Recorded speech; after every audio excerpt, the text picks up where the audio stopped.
প্রিয় শিক্ষার্থীরা, আজকে আমরা এই ভিডিওতে একটা রেওয়া মিল নিয়ে আলোচনা করব। এই পুরো রেওয়া মিলটার দ্বারা আমরা সমস্ত রকমের রেওয়া মিল কীভাবে আমরা সলিউশন করতে পারি বা কীভাবে আনসার করতে পারি সব টেকনিক একদম শিখে যাব। এটা আমাদের চট্টগ্রাম বোর্ড 2024 এসেছে প্রশ্ন 7-এ। দেখতে পাচ্ছ এটির ক দাগে বলা আছে যে ক্রয়ের পরিমাণ নির্ণয় করো, আর আমাদের উদ্দীপকে দেওয়া আছে সমন্বিত ক্রয়। তাহলে এখানে আমাদের সমন্বিত ক্রয়ের যে সূত্রটা এটা অ্যাপ্লাই করতে হবে। তারপরে খ দাগে বলা আছে যে মূলধন জাতীয় প্রাপ্তি এবং মূলধন জাতীয় ব্যয়ের পরিমাণ নির্ণয় করো, এবং সর্বশেষটি মানে আমাদের গ দাগ, এখানে বলা আছে যে ক্রয়কে অন্তর্ভুক্ত করে যেন আমরা রেওয়া মিলটা প্রস্তুত করি। একটু ক্রিটিভিতে তার প্রশ্নটা করেছে। আচ্ছা, কথা না বাড়িয়ে চলো আমরা সলিউশন করি।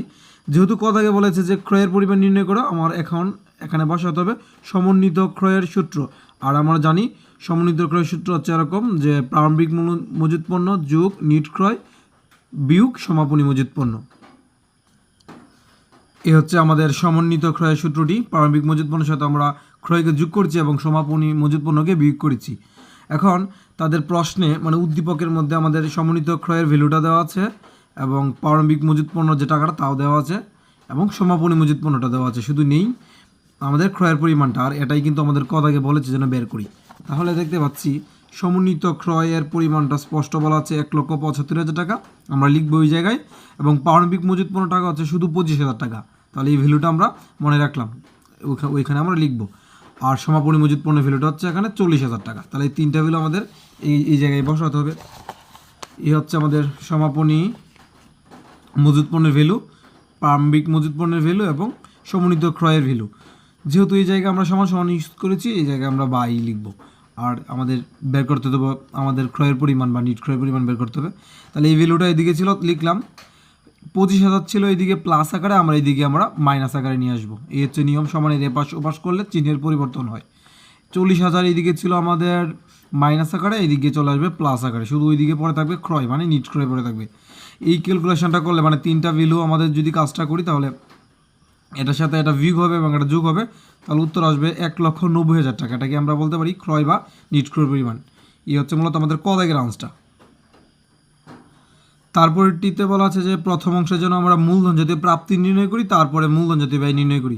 তাহলে আমাদের জানতে হচ্ছে মূলধন জাতীয় প্রাপ্তি আসলে মানে কোন কোন আইটেমগুলো হয়। মূলধন জাতীয় প্রাপ্তি হচ্ছে মূলত তিনটি। এই হচ্ছে আমাদের তিনটি মূলধন জাতীয় প্রাপ্তি, এগুলো কিন্তু আমাদের এমসিকিউর ক্ষেত্রে আসতে পারে। তাহলে কি বললাম, প্রথমটা হচ্ছে মূলধন বা মূলধন আনয়ন, তারপরে হচ্ছে ঋণ অথবা ব্যাংক ঋণ বা ঋণপত্র, এইগুলো থাকতে পারে। ঋণ থাকবে, ঋণ থাকলে এটা হচ্ছে মূলধন জাতীয় প্রাপ্তি। আর সর্বশেষটি হচ্ছে কোনো স্থায়ী সম্পদ বিক্রয়, যেমন ভূমি, আসবাবপত্র, দালানকোঠা, অফিস সরঞ্জাম, এরকম বিক্রয় স্পষ্ট বলা থাকে প্রশ্নে। তাহলে এই তিনটি মূলত আমাদের হচ্ছে মূলধন জাতীয় প্রাপ্তি, এগুলোই খুঁজবো প্রশ্নে। তাহলে এগুলো যদি আমরা খুঁজি, দেখতে পাচ্ছি এখানে আমাদের প্রথম অংশেই মূলধন রয়েছে, তাহলে আমরা একটা পেলাম, এটা নিব। তারপরে বলেছিলাম যে ঋণ, তারপরে বলেছিলাম ঋণ, যে ব্যাংক ঋণ আমরা পেয়েছি, এই ভ্যালুটা নিব, তাহলে দুইটা ভ্যালু। আরেকটা বলেছিলাম সর্বশেষ যে কোনো স্থায়ী সম্পদ বিক্রয়, এখানে স্থায়ী সম্পদ অবশ্যই রয়েছে কিন্তু বিক্রয় বলা নেই, যার জন্য আমরা নিতে পারিনি। তাহলে দুইটা আইটেম পেয়েছি, আমরা দুইটাই নেব। এই যে আমরা খ দাগ দিলাম এবং আমরা গড় করলাম বিবরণ টাকা। প্রথম অংশ যেহেতু মূলধন জাতীয় প্রাপ্তি বলেছিল, আমরা টাইটেল হিসেবে লিখলাম মূলধন জাতীয় প্রাপ্তি। আমরা পেয়েছি দুইটা আইটেম, লিখলাম দুইটা আইটেম এবং তার ভ্যালুগুলো লিখলাম। প্রথমটা হচ্ছে 2,50,000, এরপর হচ্ছে 1,10,000 এবং অ্যামাউন্ট করলে আমরা পাচ্ছি 3,60,000। এটা হচ্ছে আমাদের প্রথম অংশের উত্তর। তারপরটি বলেছিল দ্বিতীয় অংশ বলেছিল মূলধন জাতীয় যেন ব্যয় করি। আমাদের মূলধন জাতীয় ব্যয়গুলো হচ্ছে মূলত স্থায়ী সম্পদগুলো, কি আমরা মূলধন জাতীয় ব্যয় বলতে পারি। কোনো একটা স্থায়ী সম্পদ যদি প্রশ্ন আমরা পাই খুঁজে, সেগুলো কি যে কোনো স্থায়ী সম্পদকে আমরা বলবো মূলধন জাতীয় ব্যয়। তাহলে এই জায়গায় স্থায়ী সম্পদ হচ্ছে আমাদের ভূমি একটা, তারপরে ইজারা সম্পত্তি অবশ্যই স্থায়ী সম্পদ, অফিস সরঞ্জাম একটি স্থায়ী সম্পদ, পাশাপাশি আমরা তিনটা স্থায়ী সম্পদ দেখতে পাচ্ছি। আর এগুলো আসলে স্থায়ী সম্পদ না। আর ওইদিকে ঋণ, সমাপনী মজুত পণ্য না, এগুলো হচ্ছে মূলত চলতি সম্পদ, এগুলো নিতে পারি না। তাহলে আমাদের স্থায়ী সম্পদ আমরা পাশাপাশি তিনটি পেয়েছি, এই তিনটে জাস্ট আমরা এখন লিখব। তাহলে প্রথম স্থায়ী সম্পদটা কী ছিল আমাদের? প্রথম স্থায়ী সম্পদ ছিল ভূমি, লিখলাম আমরা ভূমি। তারপরে হচ্ছে ইজারা সম্পত্তি এবং সর্বশেষ ছিল অফিস সরঞ্জাম। তিনটাকে আমরা জাস্ট অ্যাটাচ করলাম, মানে যোগ করলাম। যোগ করার পরে আমরা মোট ভ্যালু পেলাম এই 3,20,000 টাকা। এটা হচ্ছে আমাদের দ্বিতীয় অংশের উত্তর। আচ্ছা, তাহলে আমরা পুরোপুরি খ দাগটা কমপ্লিট। তারপরে হচ্ছে একটা গদাকে বলেছে তারা যেন ক্রয়কে অন্তর্ভুক্ত করে রেওয়া মিলটা প্রস্তুত করি। আর আমরা তো রেওয়া মিল জানি, রেওয়া মিল মূলত দুটি অংশে বিভক্ত হয়, প্রথম অংশ মানে দুইটি অংশ বলতে এরকম মানে দুইটা পার্ট, সেখানে ডেবিট পক্ষ হয়, ক্রেডিট পক্ষ হয়, 5টা আমাদের গড় হয়।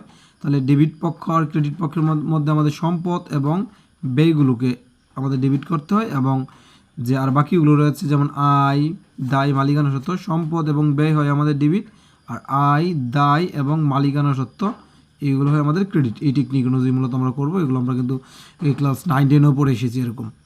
তাহলে এখন কি করব, আমরা ক্রয়কে অন্তর্ভুক্ত করব। এখানে যে সমন্বিত ক্রয় আছে, এই সমন্বিত ক্রয়কে আমরা নিতে পারবো না, কারণ তারা তো আমাদের বলেছে শুধু ক্রয়কে অন্তর্ভুক্ত করে যেন আমরা এই রেওয়া মিলটা প্রস্তুত করি।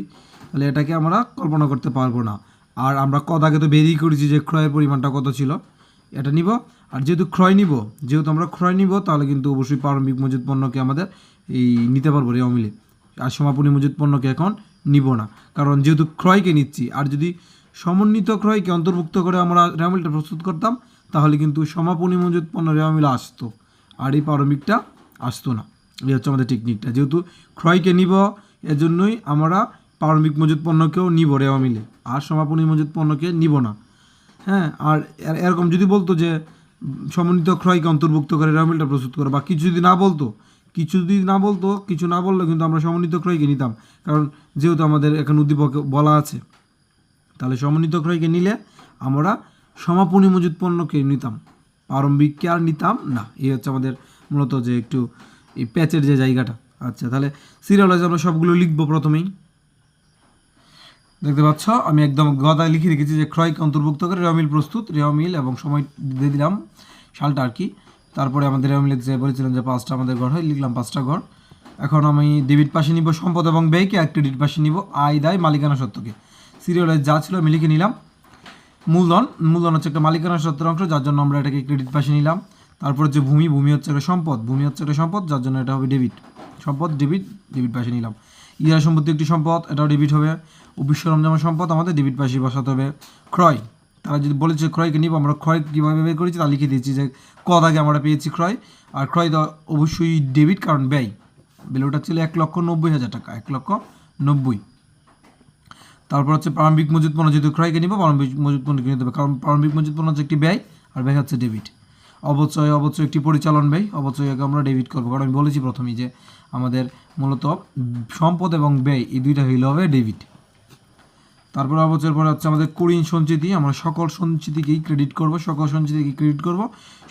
শুধু আমরা পাওনাদার বাটা সঞ্চিতি যে রয়েছে সেটাকে ডেবিট করব, আর সকল সঞ্চিতি আমরা ক্রেডিট করব। শেয়ার অধিহার, এটা মালিকানা সত্ত্বের অংশ, শেয়ার অধিহার ক্রেডিট হবে। ব্যাংক ঋণ, অবশ্যই ঋণ একটি দায়, যার জন্য ক্রেডিট। বিক্রয় একটি আয়, এটাও ক্রেডিটই হবে।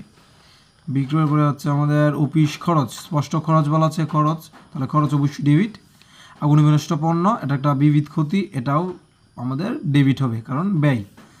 সর্বশেষ হচ্ছে ব্যাংক, নগদ ও ব্যাংক, এটা একটা চলতি সম্পদ, তাহলে ডেবিট উদ্ভিদ আমাদের প্রকাশ করছে। এখন আমাদের কাজ হচ্ছে এটাই যে এই পুরো ক্রেডিট পাশ যোগ করা এবং ডেবিট পাশ যোগ করা। আমরা যোগ করে দেখলাম যে উভয় পাশ মিলে গেছে, মানে উভয় পক্ষেই 6,35,000 টাকা হয়েছে, তার জন্য আমরা মোট লিখে দিলাম। আর যদি এরকম হতো যে কোনো একটা পাশে কম, ধরলাম যে এই পাশে আমাদের হয়েছে 6,35,000, কিন্তু এই দিক দিয়ে শুধু হয় 6 লক্ষ, তার মানে এই দিক দিয়ে 35,000 টাকা কম আছে, তাহলে আমরা এই দিক দিয়ে 35,000 টাকা বসাতাম এবং এই জায়গায় লিখতাম অনিশ্চিত হিসাব। আর যদি এরকম হতো যে এই পাশে আমাদের হয়েছে 6,35,000, কিন্তু ওই দিকে আমরা যোগ করলে পাচ্ছি শুধু 6 লক্ষ, তাহলে 35 এই দিক দিয়ে আমরা বাড়তি এখানে লিখতাম, আর এখানে লিখতাম অনিশ্চিত হিসাব। এই হচ্ছে মূলত আমাদের রেওয়া মিল প্রস্তুত করার নিয়মাবলী।